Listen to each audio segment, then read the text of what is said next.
আসসালামু আলাইকুম প্রিয় ফেসবুক বন্ধুরা ও আমার প্রিয় ফলোয়ার ভাই বোনেরা, দেখুন রুই মাছ হিটারের মধ্যে দিয়ে ভর্তা বানাবো।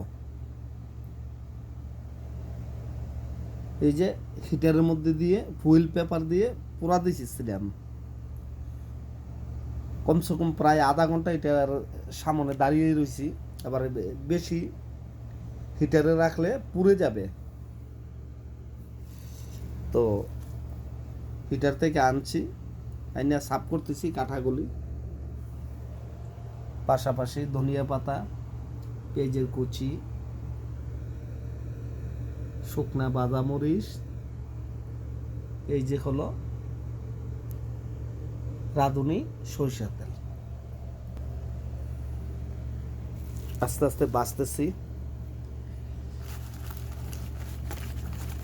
আর একটু রাখলে অবশ্য পুড়ে যাইত। এই মশমশা হয়েছে,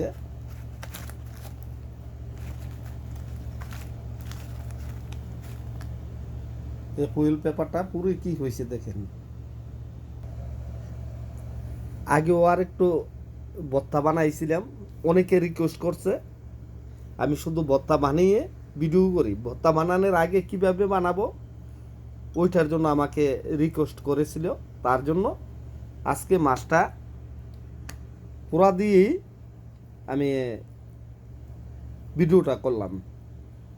এই যে আমি আবারও বলি, প্রথম মাছটা সুন্দরভাবে ভিজিয়ে রেখে, ফ্রিজের মাছ তো ধুইতে হবে, তারপর লবণ দিয়ে ধুইয়ে সুন্দর করে ফুয়েল পেপারটার মধ্যে সামান্য একটু তেল দিয়ে এমনি গেজাইয়া মাছটা আলতোভাবে রাখতে হবে। রাইখে উপর দিয়ে আরেকটু তেল দিতে হবে, দিয়া ফুয়েল পেপারটা এইভাবে ব্যাঙ্গে হিটারের মধ্যে ছেড়ে দিতে হবে।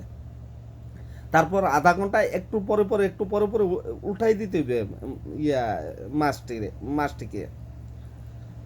আধা ঘন্টার মধ্যে যখন দেখা গেছে একটা পুরা ভাব আসতেছে, সাথে সাথে হিটার বন্ধ করে মাছটা নামাই লইতে হবে। নামাইয়ে এনে ঠান্ডা করে এইভাবে আমার মতো বাঁচতে হবে। এই যে দেখুন কাটাগুলি, এই তবে খুব সাবধান। এই মাছটা এইভাবে মতা দেওয়ার আগে খেয়াল করতে হবে কাটা আছে কিনা। যেমন এই যে আমি কাটা পাইছি, এই বেশ টাইমে দেখা যাচ্ছে কি কাটা হাতের মধ্যে বসে যায়। এই যে কাটা, এই যে কাটা,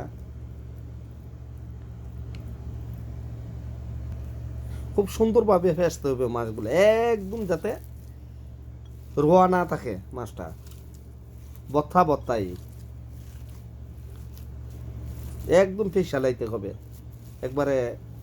এটা কি বলে, যখন যেমন আঠার খামি যেরকম হয় ঠিক এইরকম, তবে কিছুটা রোয়া রাখলে ভালো হয়, কামড়ে কামড়ে একটু ভালো লাগে। এই যে কাটা, এই যে কাটা। আমি আবারও বলি, যখন মাছটা বেশি পুড়ে যাবে তাইলে বত্তাটার স্বাদ কমে যাবে এবং তিতা হয়ে যাবে, ওই দিকটার দিকে একটু খেয়াল রাখতে হবে। এবার পেস্টটি একটু ফেসতে হবে মরিচটার সাথে।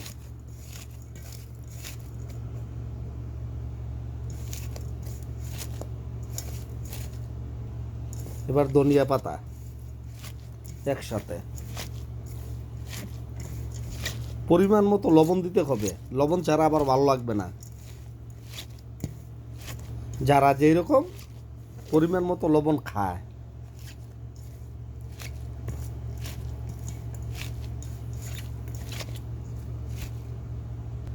পরিমাণ মতো রাঁধুনি সরিষার তেল দিতে হবে।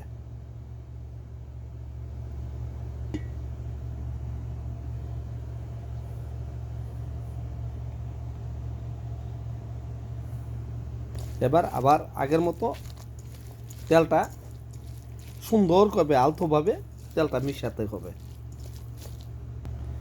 মিশানো শেষ, এবার মাছ, ফেসা মাছ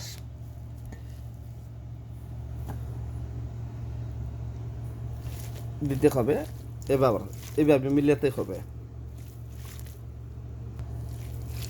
পুরা মাছ, ধনিয়া পাতা, লবণ, সরিষার তেল, পেঁয়াজের কুচি এক সমানে সুন্দরভাবে এবার এভাবে মিশিয়ে ফেলতে হবে। এবার ভর্তা মাশাল্লাহ হয়ে গেছে। এই একটু টেস্ট দেখি, টেস্টে তো করতে হবে। একদম নাম্বার ওয়ান। এভাবে আপনারা ভর্তা বানাবেন, আলহামদুলিল্লাহ কমসে কম 2 লোকমা, অল্প হলেও বেশি ভাত খাইতে পারবেন। সবাই ভালো থাকুন, শুভকামনা রইল আমার ফেসবুক বন্ধু ভাই ও বোনেরা এবং ফলোয়াররা। আসসালামু আলাইকুম।